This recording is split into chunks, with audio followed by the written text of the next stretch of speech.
I will not repeat the mistake I made backing President Buhari with Tinubu. APC chieftain Ajia Najatu Mohammed speaks. Hello everyone, welcome to Newsport TV.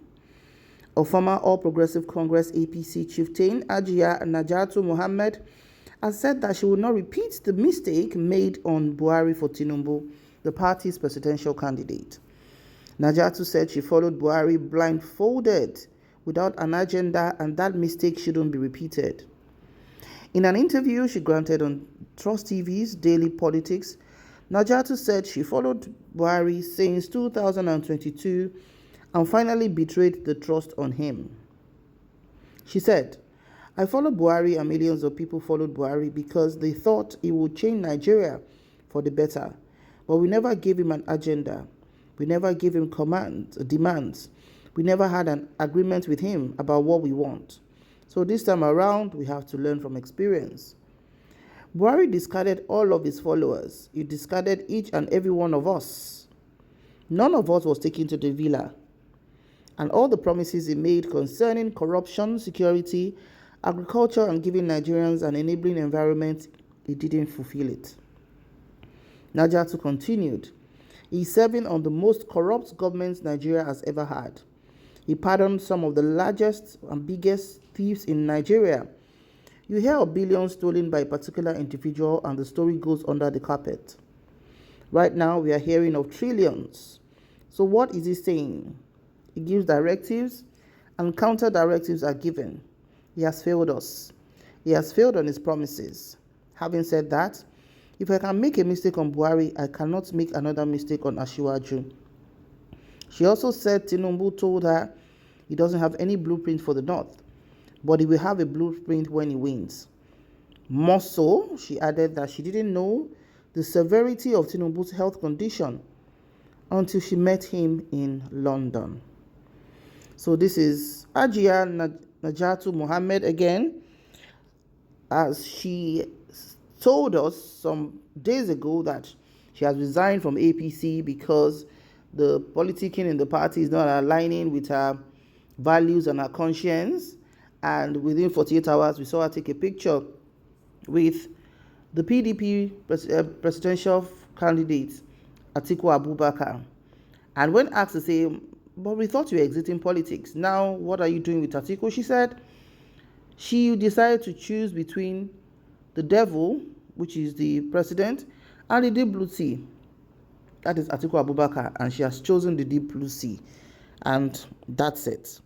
So with her now talking and giving more interviews like she did on this Trust TV's platform, she said that following blindly that she did with President Buhari, is not going to happen again. Does she have a point there?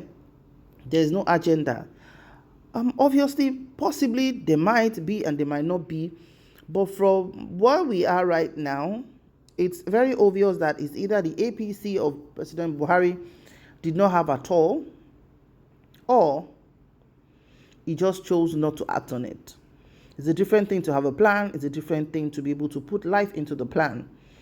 But with what we are going through in our health sector, educational sector, agricultural sector, security-wise, foreign exchange, everything, it shows that there was no blueprint, there was no plan.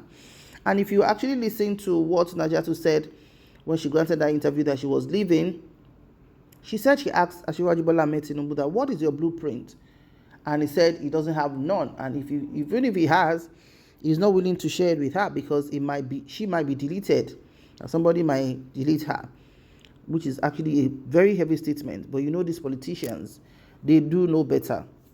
So considering that, she's saying that, okay, since we followed President Buhari blindly, and now I'm asked to follow Tinubu as part of his committee, and he's not showing me any blueprint, I had better just take a walk.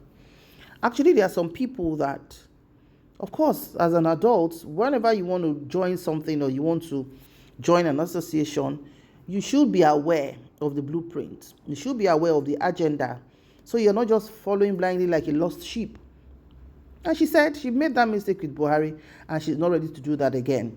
She said President Buhari immediately cut them all off as he ascended the office of the presidency.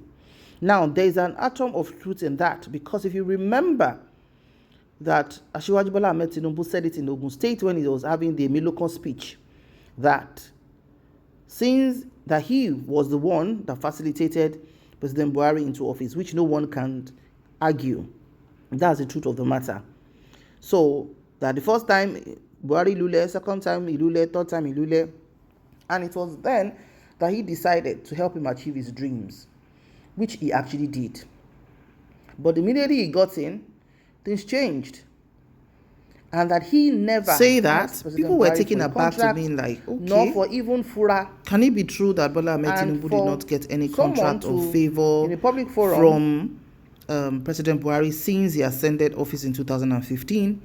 And from that point, which is about almost 8 months ago, that Asiwaju said that, nobody has come from the presidency to say that they gave him so contract, or that he was lying, or that he had this benefit from the current administration.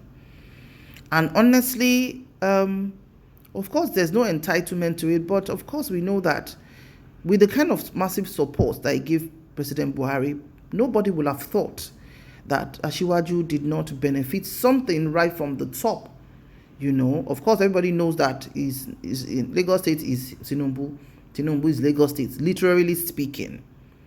You know, so but for him to say that, that means, of course, what Najatu said in this part of that, the president cut them all off. It is true.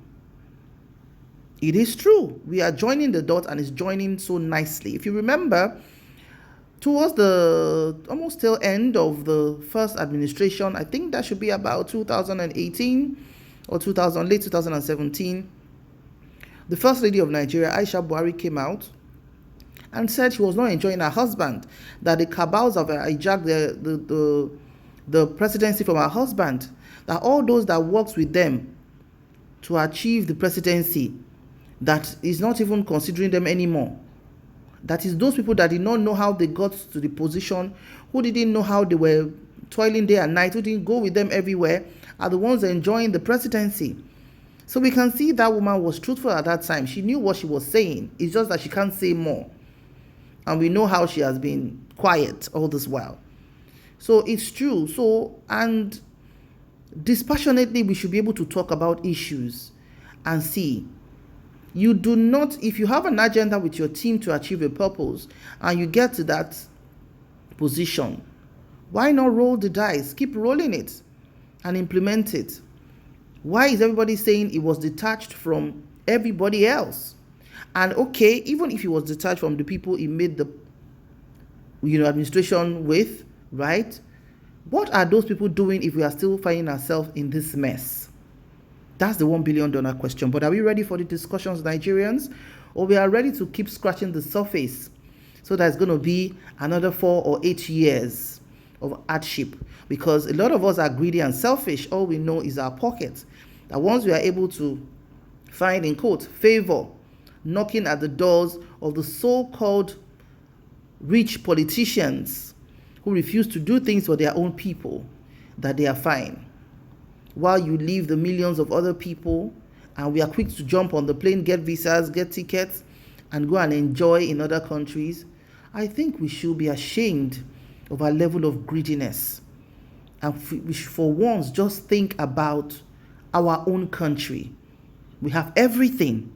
When I say everything, Nigeria has everything that can make it great, that can make us be the pride of the world. But are we ready, even amongst ourselves, then talking about our leaders?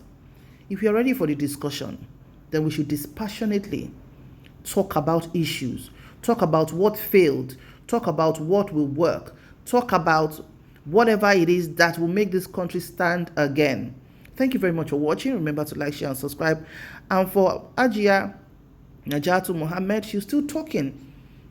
And we're sure to keep you updated on as it goes, because she seems to be very ready for this, in quote, war that she has started with our former principal, the president, the presidency, and the key national players.